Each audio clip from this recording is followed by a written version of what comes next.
Hello, I'm Richard Ridge for Broadway World. Two-time Tony Award-winning legend Chita Rivera is making her Cafe Carlyle debut from April 19th through the 30th. And I dropped by the Hotel Carlyle for a chat with Chita. Okay. So here we are. You and me. You and me at the Carlyle. Carlyle, I mean, the police aren't, are they? They're outside. They've allowed us past 9th Avenue. I mean, that's good. How excited are you? You're making your debut here at the Cafe Carlyle. Well, I'm really happy to be able to be here, first of all. But second of all, I got myself a brand new knee and I had to cancel, and I just don't do that, and it made me very, very unhappy. And so it's nice that they've welcomed me back.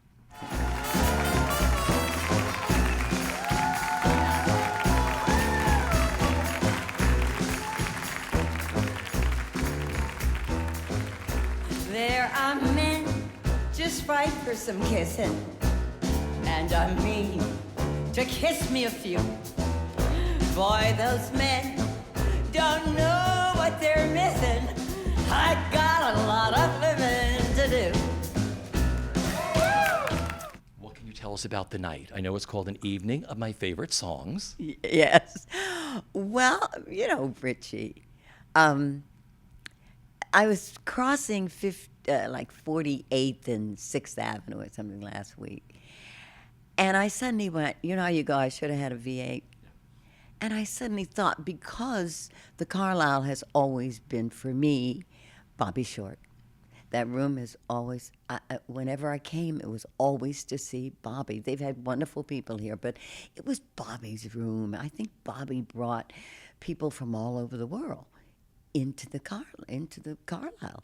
And I see him tucked up in a little corner. I feel that he's going to be here, And when I passed 6th Avenue and 40 whatever, I went, I think I'll wear my tuxedo.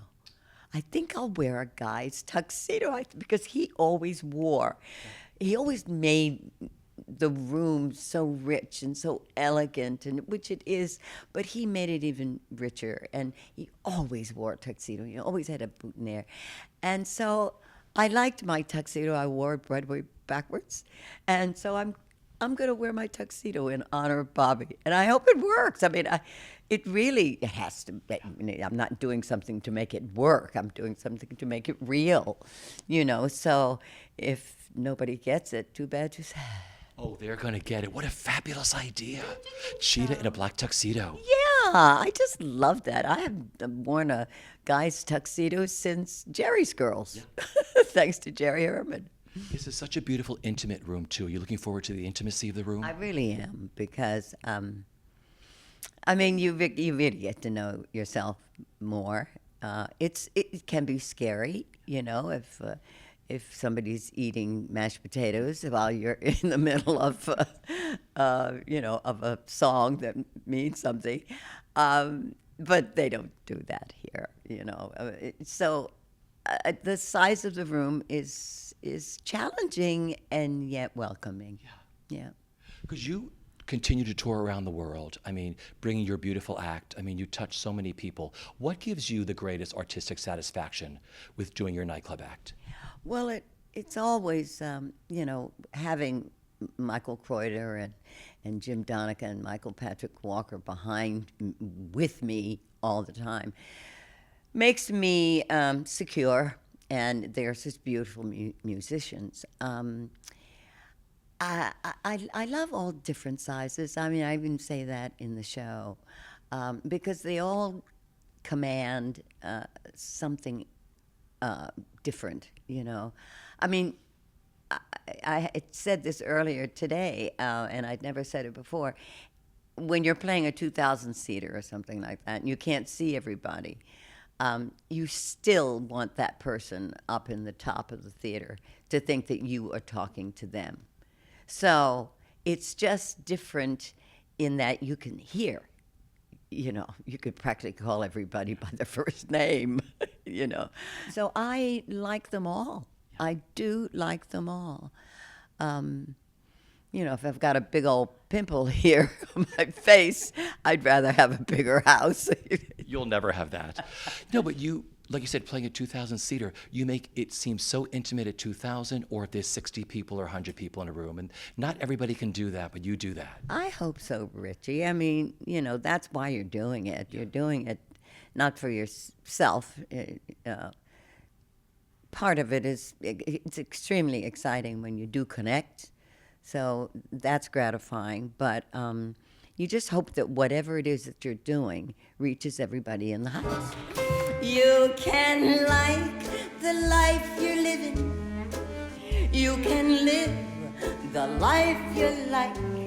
You can even marry Harry and mess around with Ike. And that's good.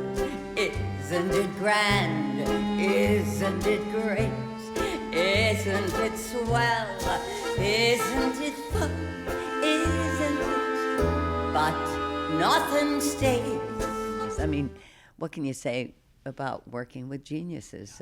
You just pray that some of what they give you, you really hold on to, and you're a better person and a better talent because of it. You know, I you never really can say thank you enough or how grateful, because I don't know what I'd be if I had not met all these people, including you, my sweet Richie.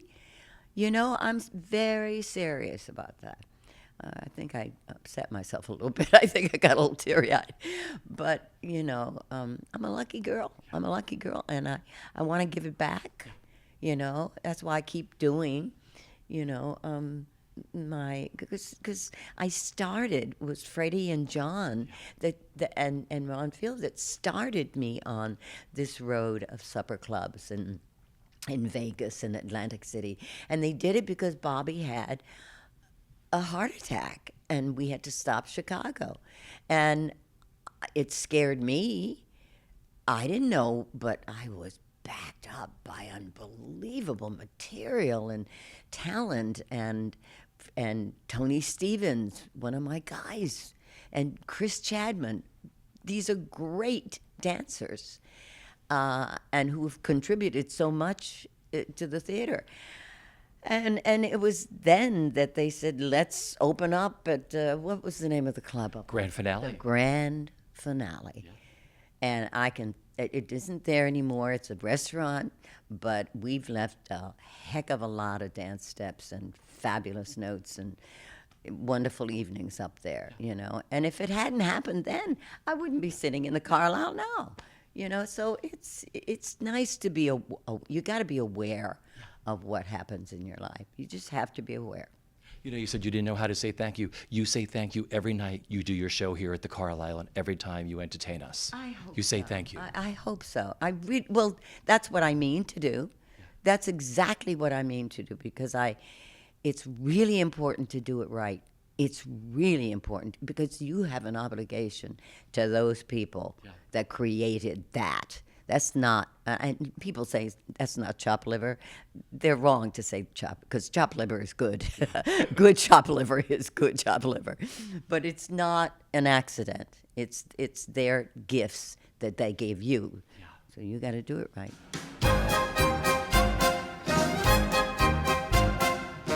Chief cook and bottle washer, that's what I always was, doing what some cook and bottle washer does. Go stand and take the tickets. Go make the corn go pop. Bread to bake and beds to make and rugs to shake and floors to mop. Then Daddy's home at 7. He peeks in the bassinets and hey, ain't my dinner ready yet? Oh, what heaven life can be. Pulling your chief cook and bottle washer like me. My final question is, you're such an inspiration to so many people. You have this incredible career. You're an incredible person. I remember you telling me Doris Jones told you probably the best information, which was stay in your lane. Right. Tell me what that meant to you and how that sort of got you through your whole entire life and continues to. Yeah, well, Miss Jones really meant don't let anything take you away from yourself. it's you that you're building. It's you that you're exploring and trying to find out, what am I all about? Don't let it, if you stay in your lane and keep focused, you doesn't mean you can't, you know. I'm going to say something that's going to sound kind of terrible, and you can cut it out if you want, but I suck. I'm like a sponge, you know, and if you see the grace of someone else that's running beside you, you glance over, you see that grace, and maybe you take a little bit of that grace and apply it to you, you know. But when she says stay in your lane, especially at a very young age, you've gotta think about what you want to do and apply your talents, whatever they may be. I think you said to me once, we're all an amalgamation of all the wonderful people we work with, the creators you've worked with, and if you take the best of those people, what makes you up. Absolutely, because they're looking at you and building things on you. That's pretty important, and you can't think lightly of it. Yeah.